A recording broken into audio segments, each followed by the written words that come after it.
I want to thank our reader, Ann Orwick, and Karen Drucker and the CSL music team for the fabulous music to support the message today. We're continuing on our series of the Untethered Soul, concentrating today on chapters 12 and 13, Taking Down the Walls, and Far, Far Beyond. We've covered a lot of territory so far on this journey to an untethered soul. We've learned about awareness consciousness, about how we experience energy, and the past couple weeks we talked about freeing ourselves from all those things that we imprison ourselves with. And today we begin part 4, Going Beyond, by examining the walls that we construct to protect ourselves from discomfort, and by looking at the boundless nature of consciousness and the possibility of experiencing states of profound interconnectedness and unity with all of existence. But first, let me give you your question for the week.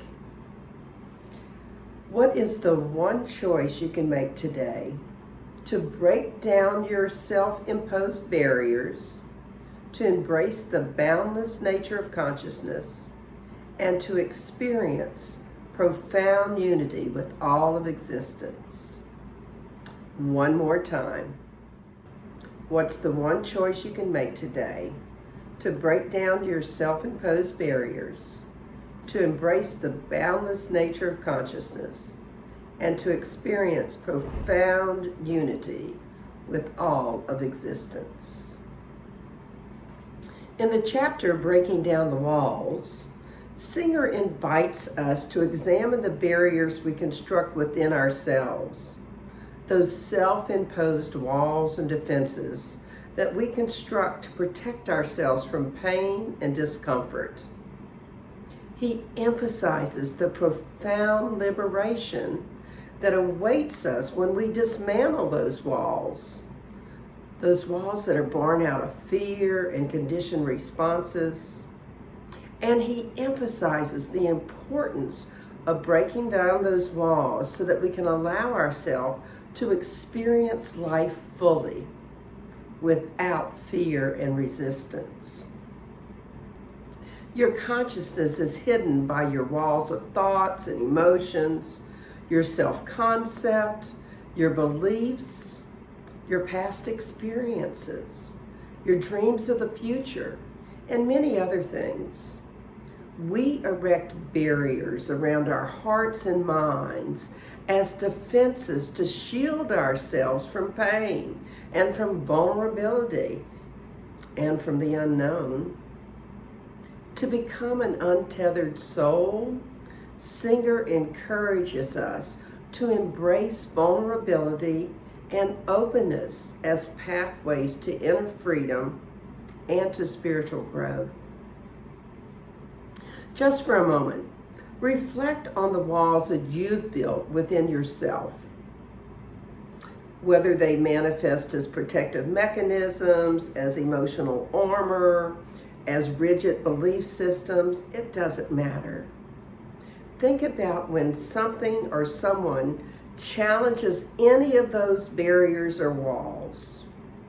How do you respond? Typically, we respond defensively.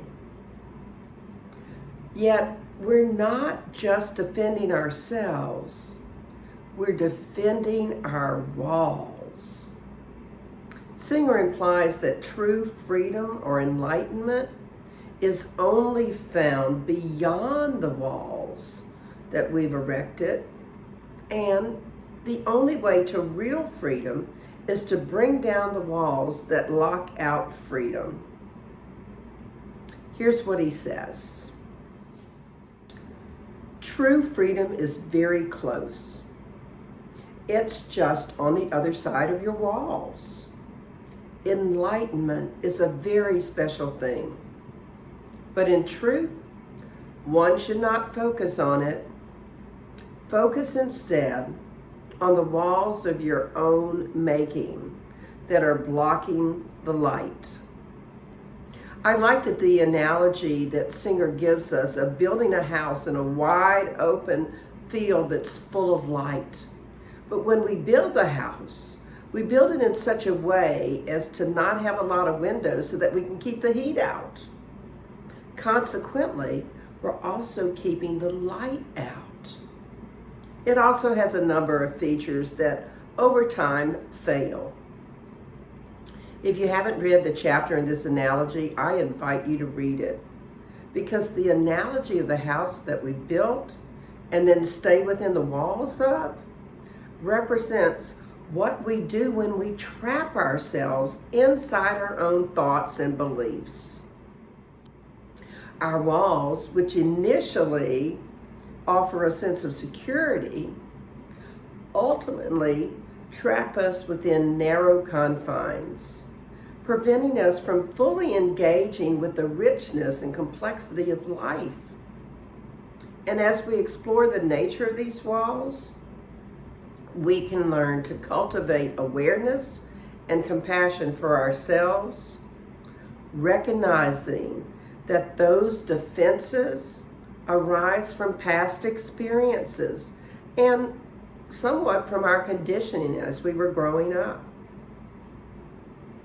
The courageous journey of dismantling the walls is a process of surrendering our defenses and embracing vulnerability as a pathway to liberation. Singer encourages us to confront our fears and insecurities head on, acknowledging that true freedom lies in dismantling the barriers that separate us from life's experience. As Singer put it,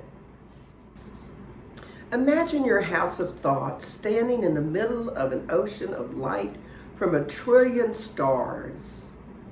Imagine your awareness trapped inside the darkness of that house, struggling daily to live off the artificial light of your limited experiences. Now, imagine the walls crumbling down and the effortless release of consciousness expanding into the brilliance of what is and always was. Now give that experience a name: enlightenment. Think about that inner exploration where we can choose to cultivate practices of self-inquiry, mindfulness, self-compassion. We can choose through conscious awareness and intentional action to begin to dismantle the walls brick by brick, releasing the grip of fear and allowing ourselves to fully participate in the unfolding of life. The limits of our mental models trap us in that space of finiteness. True spirituality lies beyond your mental model, awaiting you in the infinite freedom that is your consciousness. To go beyond your restricted self, you have to question and disbelieve your mental model. You have to see your mental model for what it is: a weak facade that you put up to filter reality and give yourself a false sense of control. Singer tells us this: ultimately, the word beyond captures the true meaning of spirituality. In its most basic sense, going beyond means going past where you are. It means not staying in your current state. Going beyond breaks down the barriers and boundaries for us. For just a moment, let's contemplate the boundless nature of consciousness, the vast, uncharted territory that lies beyond the confines of our egoic mind. Singer reminds us that our true essence is not confined to the limited identity constructed by our thoughts, our emotions, our experiences. reflect on your own understanding of consciousness and the possibility of expanding beyond the boundaries of the self. As Singer writes, limitations and boundaries only exist at the places where you stop going beyond. Singer beckons us to transcend the confines of our limited perception and journey into the infinite expansiveness of consciousness. He encourages us to embrace the notion that consciousness is not confined to the individual, but rather it's a universal force that permeates all of existence. You hear me say all the time, we're all one, we're all connected. And in the text of A Course in Miracles, we read, "The world you see is based on sacrifice of oneness. It's a picture of complete disunity and total lack of joining. Around each entity is built a wall so seemingly solid that it looks as if what is inside can never reach without, and what is out can never reach and join with what is locked away within the wall." I think the key words there are so seemingly solid. It truly is just an illusion that we lock ourselves away behind a solid wall. As we contemplate the limitless nature of consciousness, we open ourselves to the possibility of transcending the limitations of our ego, and thus experiencing a profound sense of interconnectedness with all of creation. Singer reminds us, beyond is infinite in all directions. If you take a laser beam and aim it in any direction, it will go on for infinity. It would only cease to be infinite if you created an artificial boundary that it could not penetrate. Boundaries create the appearance of finiteness in infinite space. Things seem finite because your perception hits mental boundaries. In truth, everything is infinite. The good news is we can transcend the egoic mind through the process of releasing identification with the self and merging with the vast expanse of consciousness. Singer suggests that true liberation arises when we cease to identify with the incessant chatter of the mind and instead anchor ourselves in the boundless depths of awareness. And we've talked about that a little bit earlier in this series. In these chapters, this is what Singer says. To go beyond, you must keep going past the limits that you put on things. This requires changes at the core of your being. I'm sure many of you know the story of Buddha. Siddhartha Gautama, commonly known as the Buddha, was born in ancient India around 563 BC. And he was born into a wealthy royal family. Despite his father's attempts to hide the harsh realities of life, Siddhartha snuck out of the royal palace on 4 separate occasions. On his first trip, he noticed an old man. On his second, a sick man. And on his third, a dead man. On his final journey out of the palace, he observed a sadhu wandering peacefully, unperturbed by the commotion of village life. Siddhartha became deeply troubled by the suffering he had observed in the world, and it prompted him to seek answers to life's fundamental questions. At the age of 29, he renounced his luxurious lifestyle and set out on a spiritual quest for enlightenment. He studied various spiritual practices and philosophies, engaged in rigorous ascetic practices for several years in search of truth and liberation from suffering. He decided to embark on a middle path, a balanced approach between self-indulgence and self-mortification. Because of Siddhartha's awakening experience beneath the Bodhi tree, Buddhists have the Four Noble Truths and the Eightfold Path as their fundamental principles. These truths and this path outline the nature of suffering and the path of liberation. And while the discussion of those things are for another time, we can see that Siddhartha was definitely an example of how to seek truth, how to overcome suffering, and how to attain enlightenment.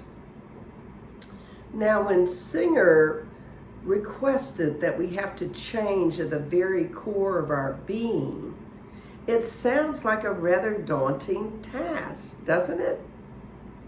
Siddhartha certainly achieved it, but can we become like the Buddha? How do we open up and let go? How do we make changes at our core? I could say, simply embrace the profound unity and interconnectedness of all beings and phenomena. And I dare say that we would all agree that that's easier said than done.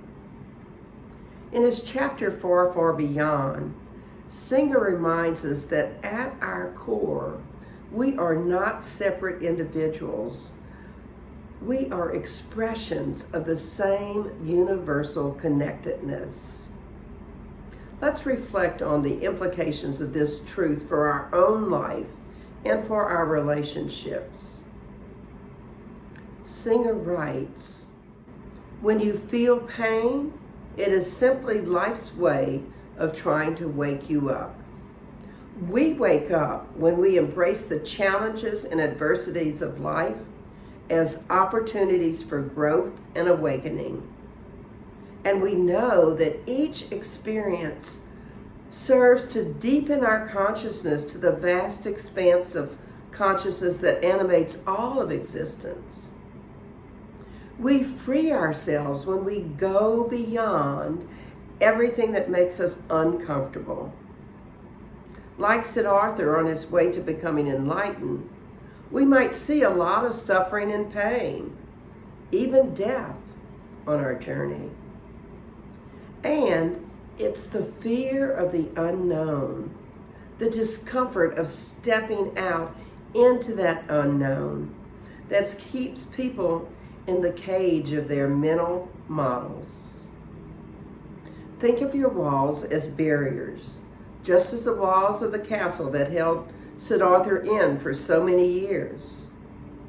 It's time to step outside those walls of comfort.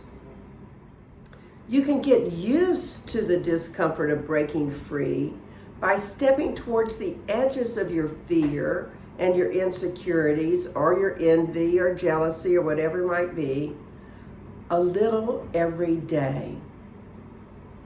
And little by little, you learn to relax when people or circumstances tug at your insecurities. This in itself can be painful. Change is not always easy. And the journey of spiritual awakening is ongoing. It requires courage and patience and a willingness to explore the unknown depths of your consciousness. Remember, Siddhartha made 4 trips outside the castle before sitting beneath that Bodhi tree and becoming enlightened. We need to learn to make multiple attempts outside the walls of our comfort zones. This takes making a commitment to cultivating practices that facilitate our expansion beyond the limitations of our egoic mind. And we can know that true liberation awaits in the infinite expanse of consciousness. What if we each made a decision to embody this truth and to acknowledge our role in perpetuating our own suffering, and then to reclaim our power to release it? Let's practice surrender and letting go so we can continue to infuse our life with grace and peace. Let's commit to dismantling the walls that separate us from life's richness, to embrace vulnerability as a pathway to freedom and a pathway to authenticity, and to find the courage to journey into the depths of our being, knowing that true freedom arises when we surrender to the vast expanse of consciousness that lies far, far beyond the ego.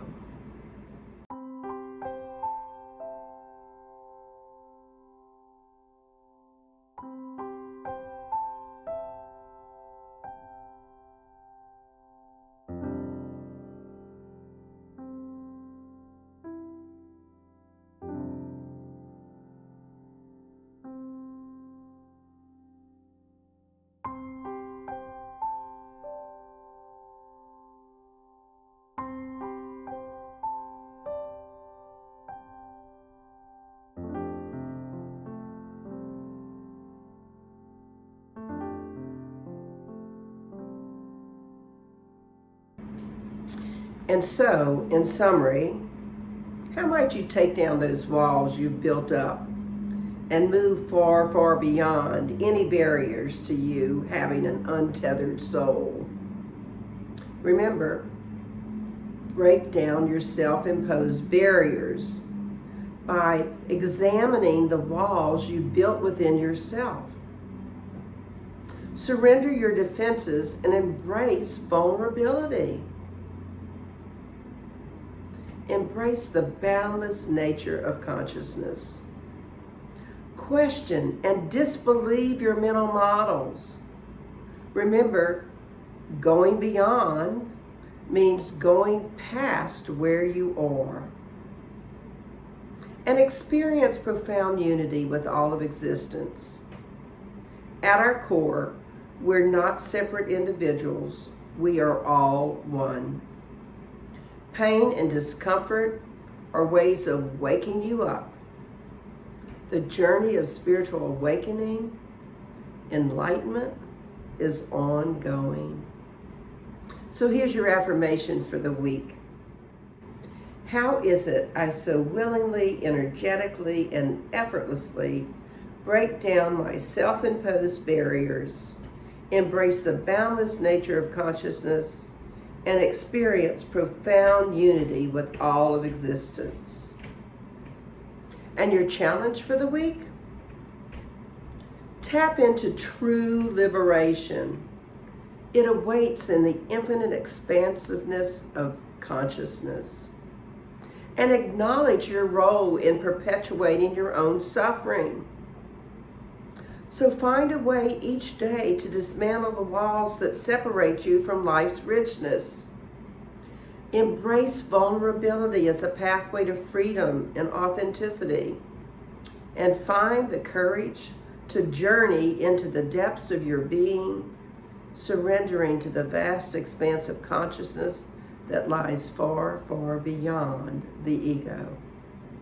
Let's pray. We take a deep, nourishing breath, and we settle into that place within us where we know we can connect with that higher power, that higher being, that higher self. And it's from that place that we know the peace and the calm and the love and the joy and the freedom and the safety that the divine is. And all of that is right there within us, just awaiting to be tapped into, to be awakened. So what I know is that this week, we are each breaking down some of those self-imposed barriers. We're examining our walls that we've built up ourselves. We're questioning and disbelieving some of those mental models that we've made. And we're remembering that going beyond means going past where we are right here and right now. So with every thought, we are moving into more spiritual territory, moving into that place of enlightenment. And I am grateful. I am so grateful for this community and the fact that we can move through these barriers with compassion and with self-love, and that we can call upon other members of the community to support us when we need support. And it's from that gratitude that I release these words into the law of mind, spirit, and action. So know it's already done. I say amen. And we affirm it together. And so it is. I want to thank everybody that has been continuing to donate for the checks that come in and the offerings that come in to support this community. I am so very grateful. Enjoy our offertory song.